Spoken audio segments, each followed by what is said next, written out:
Nous voilà au jour 10 des 10 jours de prière. Libérer, le thème de ces 10 jours de prière. Pratiquer la générosité radicale. Le texte clé se trouve dans Acte 4, les versets 32 à 37. La liberté qui va jusqu'au bout. Les 10 jours de prière nous ont conduits sur un chemin précis, un chemin de libération intérieure, un chemin de dépouillement, un chemin où Dieu a repris, oui, a repris la première place. Et voici que le dernier jour ne se termine pas par une émotion, ni par une simple reconnaissance spirituelle, mais par un appel clair, concret, exigeant. Pratiquer la générosité radicale. Pas une générosité émotionnelle, pas une générosité ponctuelle, mais une générosité née de cœur totalement livré à l'Esprit de Dieu.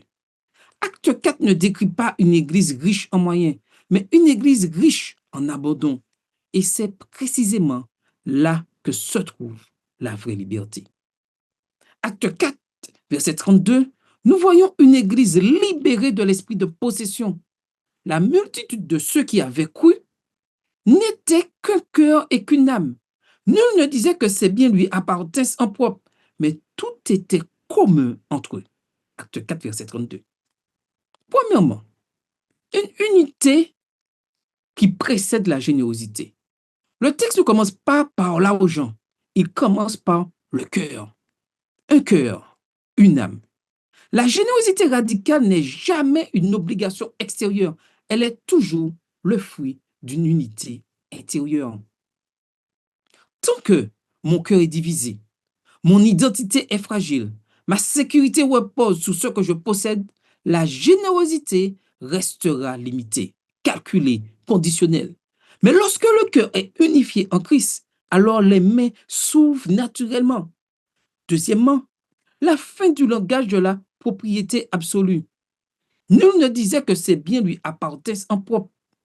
Cela ne signifie pas l'abolition de la propriété, non. Cela signifie la mort de l'idolâtrie de la possession.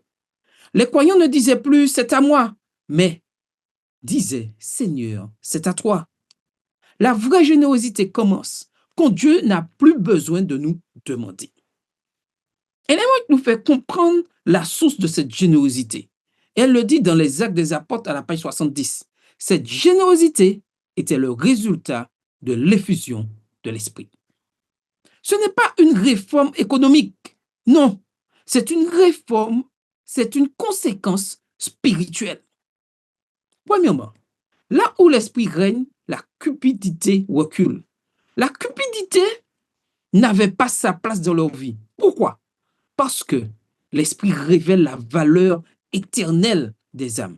L'Esprit détrône l'amour de l'argent. L'Esprit redéfinit, oui, redéfinit le succès. Là où l'Esprit est attristé, l'Église devient prudente, calculatrice, centrée sur sa vie. Là où l'Esprit règne, l'Église devient audacieuse, généreuse, missionnaire. Acte 4, verset 33, nous découvrons une grande puissance et une grande générosité. Il nous est dit, les apôtres rendaient avec une grande puissance témoignage de la résurrection du Seigneur Jésus et une grande grâce reposait sur eux. Remarquez le lien biblique. Grande puissance, grande générosité. Témoignage vivant, partage sacrificiel. Résurrection proclamée, ressources abandonnées. Grâce abondante, cœur ouvert. Dieu ne sépare jamais la puissance spirituelle de la responsabilité morale. Nous prions souvent pour la puissance, pour l'effusion, pour le réveil. Mais Dieu répond, montre-moi ce que tu fais de ce que je t'ai confié. Une église sans indigents, c'est le projet de Dieu. Et au verset 34 de Acte 30 et de Acte 4, nous voyons, il n'y avait parmi eux aucun indigent. Quelle déclaration bouleversante! Non parce qu'ils étaient nombreux, non parce qu'ils étaient riches, mais parce que l'amour circulait librement. Et Ellen White écrit dans le livre Pensée du monde de la bénédiction à la page 137, cherchez dans le ciel et sur la terre, et vous ne trouverez aucune vérité plus puissante que celle qui se manifeste dans les œuvres de miséricorde. La vérité prêchée sans amour partagé perd sa crédibilité. Générosité radicale. Temps, talent, trésor. La générosité biblique ne se limite jamais à l'argent. Premièrement, le temps.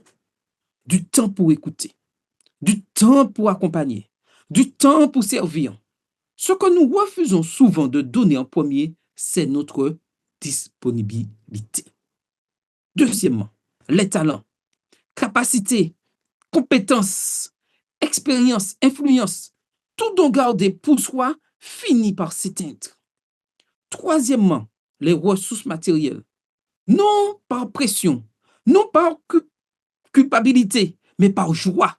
Et nous voyons dans Acte 2, verset 46, il donnait avec joie et simplicité de cœur. Une générosité pour les derniers jours. Et l'Église fait un lien direct entre l'Église apostolique et l'Église de la fin.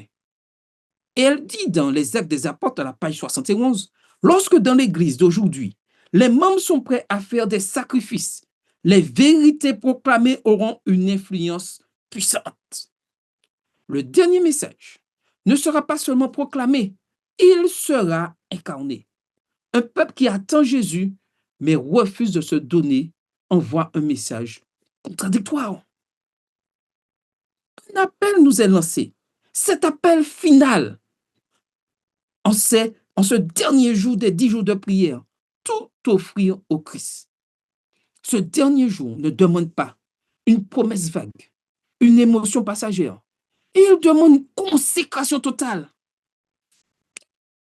Ici est convaincu par le Saint-Esprit d'offrir tout ce que Dieu lui a donné pour faire avancer l'Évangile. Temps, talent, possession, influence. Tout ce que nous ne donnons pas devient un poids. Tout ce que nous remettons devient un instrument.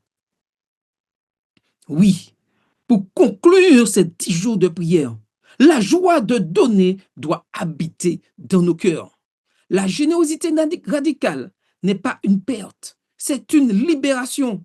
C'est la preuve que Christ règne, l'Esprit conduit, l'Église est prête. Les 10 jours de prière ne s'achèvent pas ici. Ils commencent dans une vie offerte. Prions, prions ensemble en ce dernier jour des 10 jours de prière. Seigneur, nous te remettons tout parce que nous sommes forts. Non pas parce que nous sommes forts, mais parce que tu es digne, Seigneur. Délivre-nous de l'égoïsme spirituel. Remplace nos cœurs fermés par ton cœur. Fais de nous un peuple libre, généreux et prêt. Que tout ce que nous sommes et tout ce que nous possédons serve à hâter le retour de Jésus. Amen. Amen. Amen. Ces 10 jours de prière ont été bien plus qu'un programme. Ils ont été une rencontre. 10 jours de prière dont le thème fut libéré. Dieu nous a appelés à sortir de la superficialité vers la profondeur, de la peur vers la foi, de l'individualisme vers la communion, de la retenue vers une générosité radicale. Nous avons vu Jésus vivant. Nous avons reçu l'Esprit. Nous avons appris à aimer, à servir, à donner. Mais aujourd'hui, une chose est claire. Les 10 jours de prière ne s'achèvent pas ici. Ils se poursuivent dans une vie de prière quotidienne, dans des relations restaurées, dans une église unie, dans une mission vécue avec amour et puissance. Que ce que Dieu a commencé en nous, il achève jusqu'au retour de Jésus. Restons libérés, restons disponibles, restons remplis du Saint-Esprit. À Dieu soit la gloire. Amen. Maranatha, Jésus revient bientôt.